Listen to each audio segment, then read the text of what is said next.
혹시 여러분은 2002년도에 참으로 유명했던 유승준이라는 사람을 아십니까? 당시 대한민국 최고의 스타 중에 한 명이었습니다. 그는 청년들이 열광했고 방송과 광고에서 보이지 않으면 허전할 정도로 되게 많은 사람들에게 인기를 누렸습니다. 그런데 무엇보다도 그는 여러 차례 인터뷰에서 이렇게 말했습니다. 저는 대한민국 남자로서 당연히 군대에 가겠습니다. 그것은 저의 의무입니다. 근육질의 이 청년이었던 이 사람이 군대 가는 모습은 참 멋있어 보였고 또 기대가 차는 모습이었습니다. 많은 사람들이 그 말에 감동했습니다. 참 책임 있는 청년이구나, 믿을 만한 스타구나, 그렇게 생각했던 것이죠. 그런데 어떻게 됐습니까? 그는 입대를 앞두고 미국 공연을 하러 출국했지만 끝내 돌아오지 못했습니다. 그리고 한국 국적을 포기하고 미국 시민권을 취득하여 병역을 회피해 버리게 되었습니다. 온 국민이 이 사건으로 충격을 받았고 그는 대한민국 팬들의 신의를 저버리게 되었습니다. 이에 대한민국 사회에 큰 파장을 일으켰고 대한민국 정부는 단호하게 그의 입국을 금지해 버렸습니다. 그는 분별력이 부족했습니다. 사랑하는 아들을 군대에 보내야만 하고 사랑하는 남자친구와 헤어져야만 하는 대한민국의 현실, 그리고 한참 꿈꾸고 배우고 싶고 하고 싶은 것도 많은 그 혈기왕성한 젊은이들이 자신의 꿈과 자유를 내려놓은 채 군에 가야만 한다는 이날의 이 무거운 현실과 아픈 마음을 깊이 이해하지 못했던 것입니다. 20대의 어린 유승준은 미국에 있던 가족의 적극적인 반대와 권유에 의해서 결국은 그들의 의견에 귀를 기울이고 그 사랑했던 팬들의 깊은 아픔과 이 나라의 정서를 인식하지 못했던 것이죠. 오늘 우리가 읽은 본문 아나니아와 삽비라 사건이 바로 그와 같은 사건이었습니다. 초대교회의 영적 흐름과 성령께서 일으키신 부흥의 불씨를 읽지 못한 이 부분은 오히려 하나님의 일하심에 역행하는 행동을 하고 만 것입니다. 하나님께서는 일하실 때에 부흥의 불씨를 주십니다. 이 사건의 배경이 되는 사도행전 4장이죠. 오늘 본문은 5장인데 4장에 있는 마지막 말씀인 36절과 37절의 말씀은 이렇게 마무리됩니다. 함께 읽겠습니다. 구브로에서 난 레위족 사람이 있으니 이름은 요셉이라. 사도들이 일컬어 바나바라, 번역하면 위로의 아들이라 하니 그가 밭이 있음에 팔아 그 값을 가지고 사도들의 발 앞에 두니라. 아멘.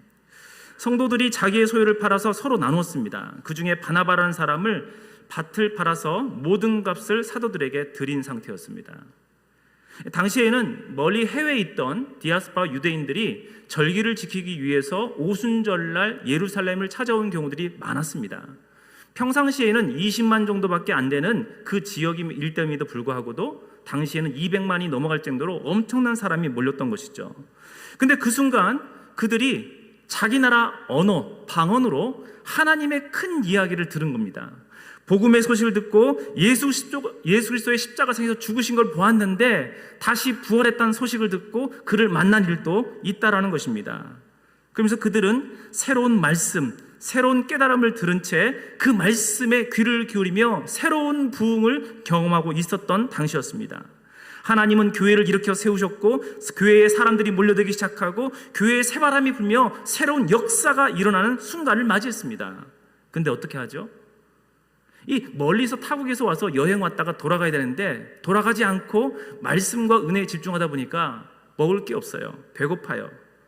그러니까 사람들이 자기들의 가진 소유들을 좀 있는 사람들은 나누고 베풀었던 것입니다. 심지어 고향 땅에 있는 것들을 팔아서 문서를 내어놓고 나와서 그 돈으로 이 사람들을 먹이며 교회를 세우자고 사람들을 먹이자고 구제하자고 헌신했던 것이죠.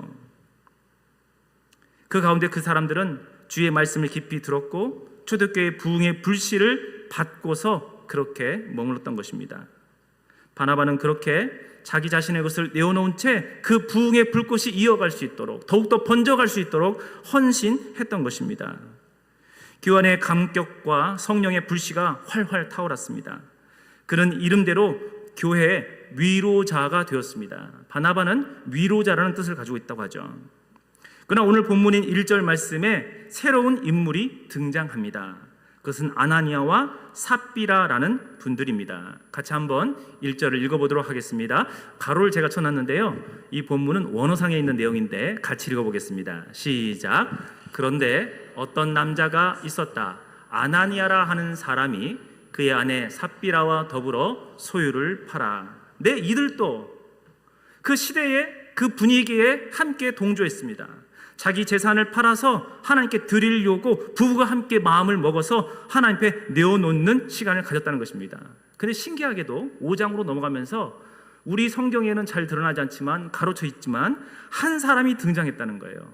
그 앞에 있는 사람과는 색다른 새로운 사람이 등장했다는 것을 마치 암시하듯이 오늘 마가복음 5장은 시작되고 있다는 것입니다. 그들은 자발적으로 자기의 소유를 팔았습니다. 누군가 시킨 게 아닙니다. 강요한 것도 아닙니다. 자기 스스로 헌신한 것이었습니다. 분명 아나니아와 삽비라는 헌신된 사람들이었습니다. 그런데 그들의 헌신은 바나바의 순전한 헌신에 미치지 못했던 듯합니다. 그래서 2절 말씀은 이렇게 진행됩니다. 함께 읽어보겠습니다. 시작. 그 값에서 얼마를 감춤해 그 아내도 알더라. 얼마만 가져다가 사도들의 발 앞에 두니. 여기 말씀에 보면 그 값에서 얼마를 감추었다고 합니다. 쉽게 말하면 몰래 빼돌렸다는 말입니다. 성경은 이 부분을 굉장히 주목해서 바라봅니다. 여기서 저자 마가는 에노스 피사토라는 단어를 썼습니다. 이 단어는 뭐냐면 감추었다, 빼돌렸다는 단어의 뜻인데요, 이 용어가 똑같은 단어로 구약으로 넘어가면 여호수아 7장에 등장하는 아간 사건이라는 사건이 있는데, 이 아간 사건에 사용했던 단어를 그대로 가져옵니다. 이 아간은 뭐냐면 전쟁을 통해서 전리품을 얻었는데 하나님께 다 드려야 되는데 그러지 않고 자기 것을 몰래 빼돌린 사건이거든요. 그것으로 인해서 공동체의 죄가 심각해져서 공동체에 심각한 위기가 찾아오는 사건이 있었는데, 그 사건을 떠올릴 수 있는 단어를 굳이 사용해서 아나니아와 삽비라 사건을 성경 안에 기록해 두었다는 것입니다. 의도적인 것이죠. 하나님께서는 초대교회의 부흥의 출발점에서 이 구약의 아간 사건을 떠올리게 하심으로 이 사건이 그냥 가벼운 정도, 그저 내가 헌금을 100만 원 하려다가 90만 원 준 정도의 사건으로 그렇게 치부하지 않고 매우 중요한 사건으로 다루었다는 것입니다. 아나니아와 삽비라의 불완전한 헌신과 거짓말, 그리고 그들의 인색함을 주목하여 보도한 것이죠. 하나님은 공동체의 거룩을 지키시는 분이십니다. 아나니아와 삽비라가 문제였던 이유는 전 재산을 안 드렸기 때문에가 아닙니다. 그들이 헌신하지 않아서도 아닙니다. 그러나 베드로는 분명히 이 부분을 보면서 이렇게 말씀합니다. 우리 3절 말씀을 함께 읽도록 하겠습니다. 시작. 베드로가 이르되 아나니아야, 어찌하여 사탄이 내 마음에 가득하여 내가 성령을 속이고 땅값 얼마를 감추었느냐. 말씀을 잠깐 볼까요? 사단이 내 마음에 가득했다는 거예요. 이 가득하다는 단어는 성령의 충만함을 말하는데 이 충만과 같은 단어입니다. 성령의 충만한 시기에 살아가고 있는데 네 마음속에 지금 사단 마귀가 가득하다, 충만하다, 악령 충만을 지적하고 있다는 거예요. 그리고 심지어 너는 성령님을 속이고 있구나라고 지적하고 있다는 것입니다. 인간적으로 좀 과하다 싶은 마음이 드는데 성경은 그렇게 지적하고 있어요. 일부만 드려도 괜찮았습니다. 형편껏 헌신해도 문제가 없었습니다. 그런데 왜 심판을 받아야만 됐을까요? 스스로 전부 드린다고 약속해놓고 거짓으로 꾸몄습니다. 하나님께 드린 헌신이 아니라 사람들의 이목을 더 신경 썼던 것이죠. 그러면서도 자기 손에는 덜 받기 위해서 나름대로 꼼수를 부린 것이었습니다. 베드로는 이 사건을 매우 신중히 다뤘고 심지어 이렇게까지 말을 하게 됩니다. 4절 말씀도 함께 읽어보겠습니다. 시작. 그 땅에 그대로 있을 때에는 내 땅이 아니며 반후에도 내 마음대로 할 수가 없더냐. 어찌하여 이 일을 내 마음에 두었느냐. 사람에게 거짓말한 것이 아니요 하나님께로다. 하나님께. 너희가 속인 것은 단순히 나를 속이거나 사람들을 속인 게 아니라 하나님을 속인 것이다. 하나님을 속인 것이다. 결국 이 사건은 어떻게 뒤에 이어집니까? 아나니아가 이 말을 듣고 엎드려져서 혼이 떠났다고 말합니다. 굉장히 심각하게 다루고 있었다는 것이죠. 사랑하는 성도 여러분, 하나님께서는 지금 일하시는 때가 있습니다. 그 하나님의 역사의 때가 있는데 그 흐름을 파악하는 게 정말 필요합니다.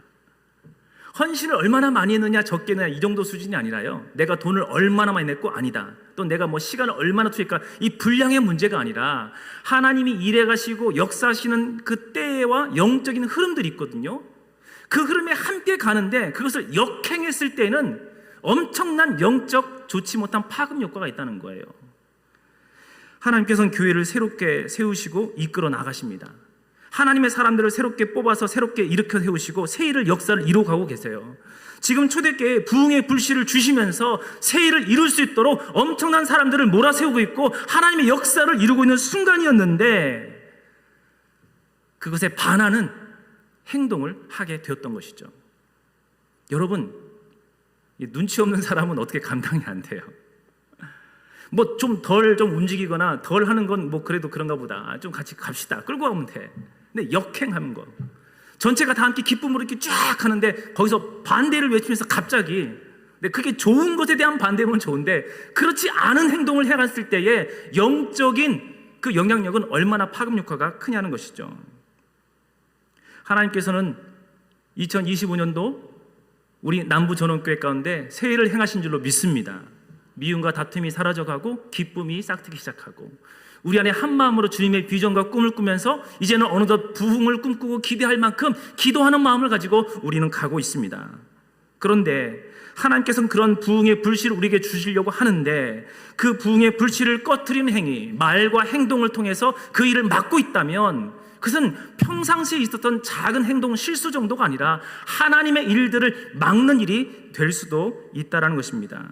지금은 우리가 함께 기도할 때입니다. 함께 서로 격려하며 리더십을 세워가고 존중해야 될 때입니다. 새 일을 행하신 하나님을 바라보며 우리가 간절히 기도함으로 하나님의 역사를 바라보고 기도할 때인 줄로 믿습니다.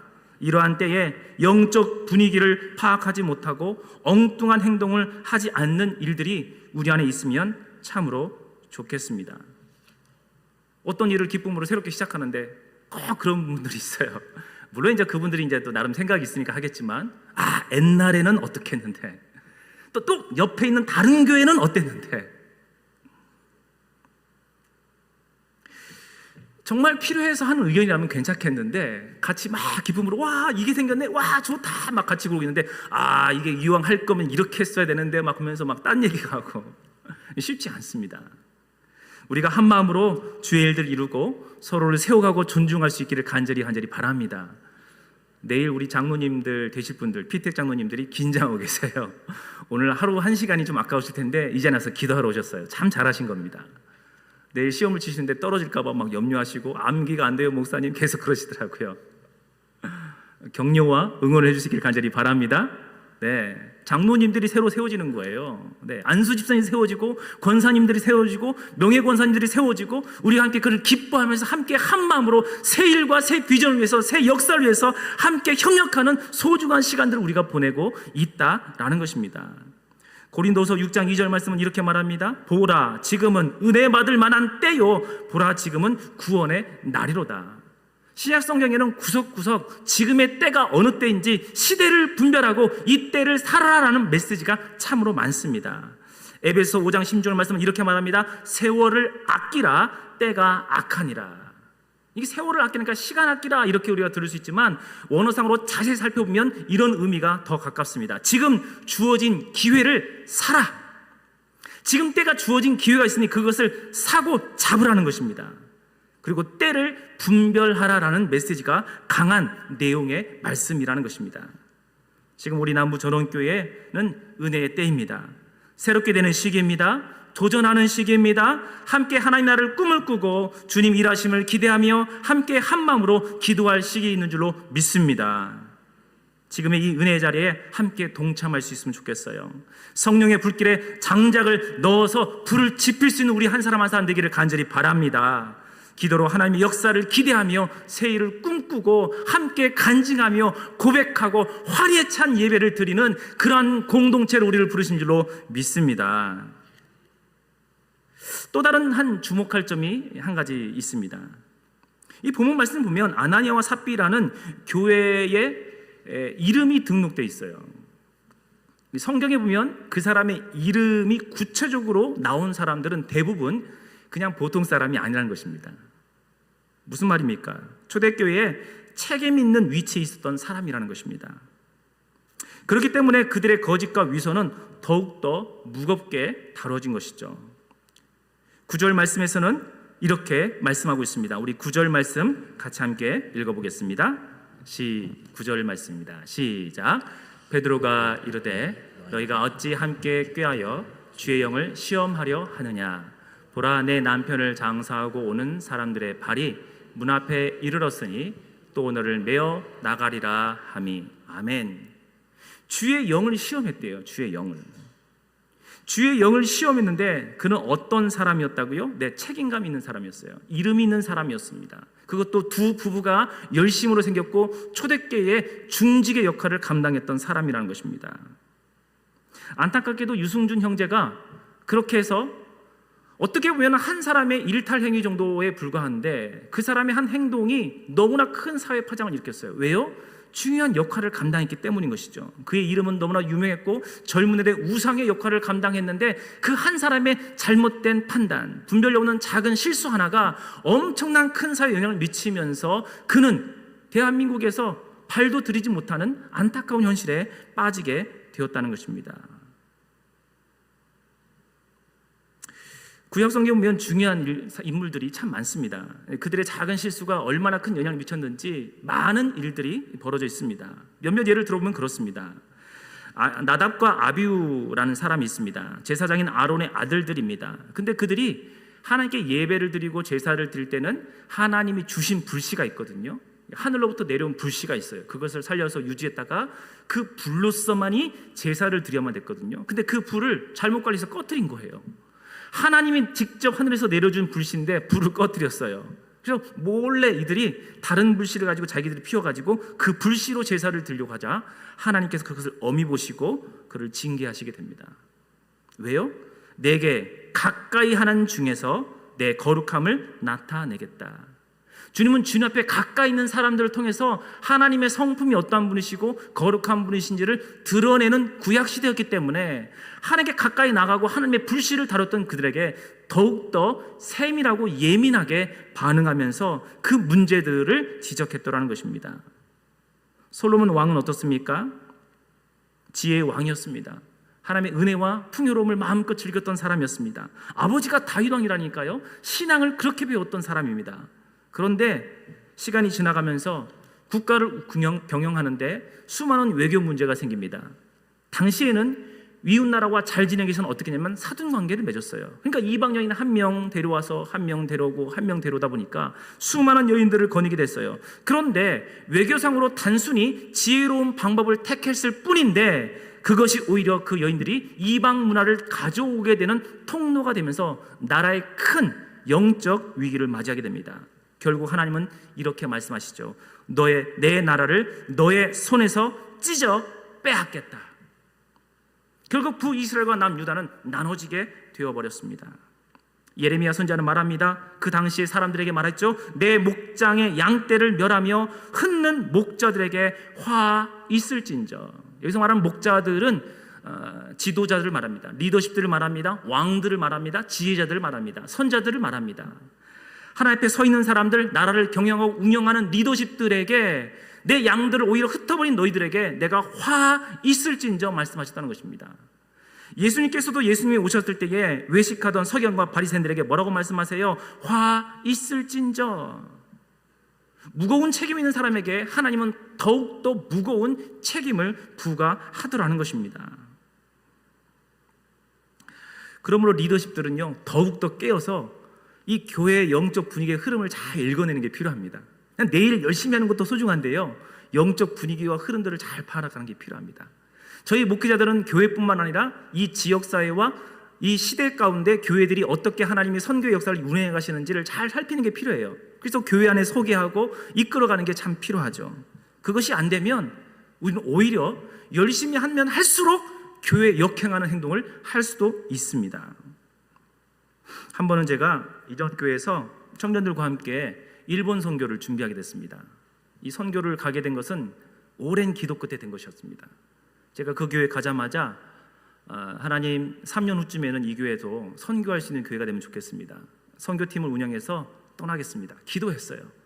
그리고 제가 선교 가기 1년 전이죠. 그 해에 겨울 수련회를 마치자마자 하나님이 주신 감동이 있어서 청년들에게 공포를 했어요. 얘들아, 올해는 한번 선교에 대해서 한번 기도해보자. 혹시 하나님이 우리를 보내실 줄 모르겠고 어디로 이끄실지 모르겠지만 하나님이 인도하시면 우리는 가게 될 것이야. 기도하자. 1년 동안 함께 기도했습니다. 결국 2달 전부터 공식적으로 사역 준비가 진행되면서 모든 성도님에게 공포하고 알리고 홍보도 하고 함께 기도하고 담임 목사님 비롯한 모든 교육자들뿐만 아니라 우리 장로님들, 권사님들, 함께 협력하는 선배님들까지 같이 기도하면서 협력하면서 그 선교를 준비했습니다. 근데 떠나기 한 1, 2주 전쯤인가요? 당회에서 부탁 요청이 왔어요. 뭐냐면 목사님, 선교 우리 교회로서는 코로나 시국 끝나고 한 5년 만에 처음 선교 활동이 이루어지는데 너무나 귀한 것 같습니다. 우리 자세한 기도 제목 좀 알고 싶은데 기도 용지도 있지만 좀 와서 당회 시간에 브리핑 좀 해주시고 기도할 수 있도록 좀 자세하게 좀 알려주십시오. 그렇게 우리 예 알겠습니다. 갔어요. 장로님이 쭉 알려줘서 브리핑을 한 짧게 5분 동안 짧게 하고 이런 제목이 있고 이런 특별한 이 포인트가 있습니다. 함께 기도 부탁합니다. 딱 하는데 갑자기 한 장로님께서 지금 뭐 하자는 것이죠? 그러면서 갑자기 인상을 붉히시는 거예요. 지금 우리 교회 건축을 해가지고 건축 헌금도 지금 제대로 지금 은행에 갚기가 너무 버거운데 선교하게 되면 이 주머니 어디서 나오는 거냐고. 그러면서 갑자기 착상을 팍 치면서 소리로 팍 지르는 거예요. 장로님들이 딱 깜짝 놀라가지고 그리고 앞에 있던 장로님이 왜 그러시냐고 하는데 두 분이 갑자기 탁 붙어가지고 난리가 났어요. 갑자기 조용하던 교회였는데 큰 소리가 나고 난리였어요. 저도 처음 당회 가서 브리핑을 했는데 당혹스러웠죠. 그날 밤 여러 명의 장로님 다 연락이 오셨어요. 목사님 당황하셨죠? 죄송합니다 하면서. 그때 선교를 가면서 교회의 어려움을 알았습니다. 그래서 이미 담임 목사님께 그런 말씀을 드렸어요. 선교 가기 위해서 5년 전부터 돈을 모았던 게 조금씩 있었거든요. 교회에 돈 안 받겠습니다, 목사님. 네, 괜찮겠어? 네, 한번 해보겠습니다. 선교하는 건 하나님의 일인데, 그리고 하나님이 지금 우리를 이끌고 인도하고 계신 걸 우리가 확신하고 있고 경험하고 있는데 하나님이 책임져 주시겠죠. 돈 한 푼도 안 받았습니다. 교회 지원금 안 받았어요. 심지어 청년들에게 회비 안 받았습니다. 수천만 원이 필요한 선교였는데요. 선교 어땠을까요? 은혜롭게 풍성하게 잘 갔다 왔습니다. 그 지역에 있는 교회를 풍성하게 섬기고 돌아왔어요. 그리고 나서 목사님 우리 몇백만 원 남았는데 어떻게 할까요? 이번에 우리 교회에 비전헌금이라 있거든요. 건축헌금. 건축헌금 부족한데 건축헌금을 내면 어떨까요? 그래, 그거 좋은 생각이다. 선교 갔다고 해서요, 오히려 교회에 건축헌금으로 몇백만 원을 헌금했어요. 하나님이 일하시면 하나님이 역사를 이루어 가십니다. 근데 영적인 걸 분별하지 못한 분은 어떻게 돼요? 이게 더 중요한데 이걸 왜 못해? 장로님이 그러시니까 좀 크게 드러날지 모르겠지만요, 일반 성도님들도 그럴 수 있습니다. 작은 나의 영역에서, 작은 나의 부분에서 하나님이 움직여 가시고 이끌어 가시고 일을 행하시는 방향이 있는데 그 분위기와 영적 파악도 되지 않아서 오히려 반대했을 때 어떤 일들이 벌어졌을까요? 특별히 리더십에 있는 분들이, 더욱더 선배님들이, 더욱더 선생님들이 깨어있지 못한다면 어떤 일들이 발생하게 될까요?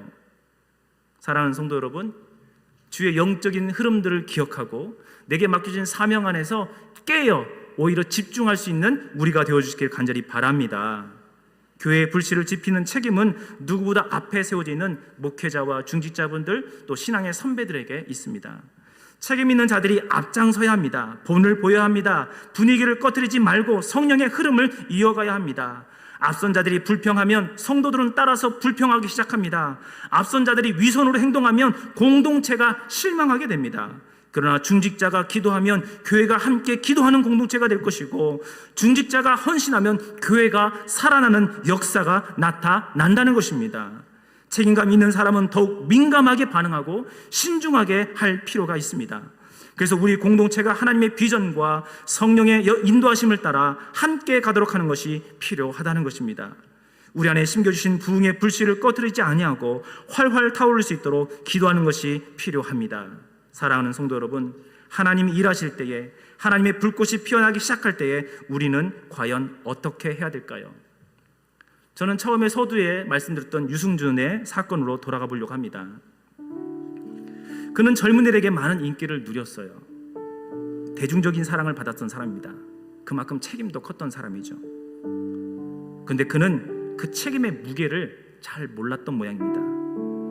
20살 중반의 이 어린 나이에 그가 인기를 누리고 사회에 미치는 파장이 큼에도 불구하고도 그 무게가 얼마나 컸는지 잘 몰랐던 모양이에요. 그래서 한국 사회는 그의 작은 선택의 하나에 의해서 많은 상처를 입었고 어려움을 겪었습니다. 저에게도 개인적인 소감이 좀 있습니다. 사실 유승준이라는 신앙인을 저는 잘 알고 있었습니다. 그는 어릴 때부터 신앙이 있었고요, 하나님을 뜨겁게 만났던 사람이에요. 하나님을 기뻐해서 나머지 하나님을 온몸으로 찬양했던 사람입니다. 많은 사람들이 부끄럼치고 또는 손가락질 하더라도 부끄러워하지 아니하고 앞에 나가서 마음껏 춤을 추면서 하나님을 예배하던 사람이 그 청년이었더라는 것입니다.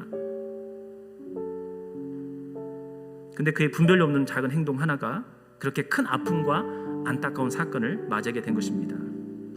사실 제가 설교를 준비하면서 목사님하고 이런저런 잠깐 얘기를 설교 이제 예배 강단에 올리기 전에 잠깐 했거든요. 근데 그때 알게 된 게 하나 있었어요. 뭐냐면 우리 목사님께서 우리 연예인을 위한 사역을 위해서 기도하기 시작한 사건이 바로 이 유승준 형제의 사건 때문이라고 하시더라고요. 너무나 귀한 형제인데 어린 나이에 큰 영향력을 지녔고 시대적 흐름과 이 분단의 아픔의 정서 속에서 우리나라를 깊이 이해하지 못했던 그 젊은 청년이 분별력을 잃어버린 그 하나의 선택으로 안타까운 현실을 맞이한 것 보고서 너무 마음이 속상하셨대요. 그래서 연예인들은 아직 어리고 좀 이렇게 분별력이 부족한 경우들이 참 많습니다. 그래서 그런 좋을 때는 막 뛰어날뛰지만 좀 힘들고 어려움이 있으면 마약도 하기도 하고 또 슬프고 막 어려움들을 경험하는 경우도 있지 않습니까? 그럴 때마다 사람들은 손가락질하고 그냥 비난하는데 그쳐버릴 때가 참 많습니다. 근데 오히려 그들의 하나님 향한 뜨거운 열정이 있다면 오히려 그들의 실수를 막아줄 수 있고 곁에 서서 잘못된 것이 있으면 지혜의 선배들이 가이드를 해주고 안내를 해줘서 좋은 멘토가 돼서 좋은 신앙과 리더십을 발휘할 수 있도록 좋은 앞을 향해서 갈 수 있도록 해준다면 얼마나 좋을까라는 생각을 하면서 기도하기 시작했더라는 것입니다. 저는 우리 교회가 이런 연약한 사람들을 단순한 호기심이 아니라 진심 어린 마음으로 돕고 그들을 위해서 기도할 수 있는 일들을 계속해서 지속할 수 있기를 간절히 바랍니다. 더 나아가서 이 땅에는 그렇게 연약한 사람이 참 많습니다. 분별력이 부족한 거예요. 공동체가 이렇게 쫙 가고 있고 사회가 이렇게 쫙 가고 있는데 혼자만 딴 생각하고 있고 다른 말 하고 있고 역행하는 행동을 하고 있는 거예요. 여러분, 그들이 있으면 어떻게 되겠습니까? 그냥 비난해야 될까요? 아니죠. 누군가가 찾아가서 얘기해 줘야 돼요. 아니 왜 그래? 지금 그럴 때가 아니야. 제가 사회에서 무리를 일으키는 사람 가만히 보니까 대부분은 친구가 없어요. 안타깝게도요, 조금 전에 말씀드린 그분 장로님에도 불구하고도 당회에 친한 친구분이 없으세요. 당회가 이렇게 쫙 가자라고 쫙 가고 있는데 혼자 딴 얘기야, 딴 의견을 제시하고 있어요. 안타까워요. 교회에도 공동체 보면요, 각 부서에도 보면요, 그런 분들이 이상하게 한 분씩 있어요. 그럴 때 왕따시키지 마세요. 비난하지 마세요. 옆에 가까이 다가서 우리 이렇게 가는 거야. 지금 그런 때가 아니야. 알려주고 깨우쳐준다면 우리는 다 같이 함께 가는 놀라운 은혜가 있을 줄로 믿습니다. 사랑하는 성도 여러분, 오늘 금요기도에서 우리가 붙잡아야 될 메시지는 분명합니다. 우리는 지금 이곳에서 분별력을 지녀야 합니다. 시대를 분별하고 하나님의 때를 분별해내는 것이죠. 하나님께서 지금 나에게 무엇을 말씀하시는지, 하나님이 우리 교회를 어디로 이끄시는지 깨닫는 것입니다.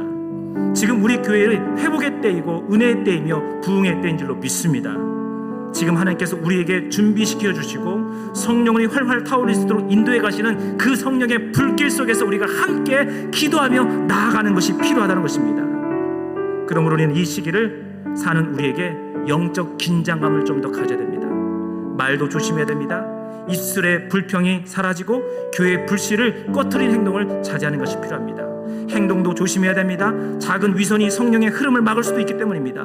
마음도 조심해야 합니다. 내 습관대로, 내 욕심대로, 내가 예전에 하던 대로 그냥 막 해버리는 것이 아니라 함께 가는 것이죠. 함께 협력하는 것이죠. 함께 격려하는 것이죠. 함께 서로를 세워가서 장려해서 선한 일들을 이룰 수 있도록 함께 가는 것입니다. 성령님, 우리 가운데 오셔서 꺼져가는 불씨를 다시 지펴 주시옵소서. 교회를 새롭게 하여 주시옵소서. 주님, 지금이 하나님의 때임을 깨닫게 하여 주십시고 우리 교회에 주신 부흥의 불씨를 꺼뜨리지 않고 지펴 나갈 수 있도록 인도하여 주옵소서. 중직자와 지도들이 먼저 헌신하며 본을 보이게 하여 주시옵시고 모든 성도가 불씨를 지피는 기도의 사람이 되게 하여 주옵소서. 우리 남부 천원교회에 성령의 큰 부흥을 일으켜 주옵소서. 우리 마음을 담아서 함께 찬양함으로 주 앞에 나가도록 하겠습니다.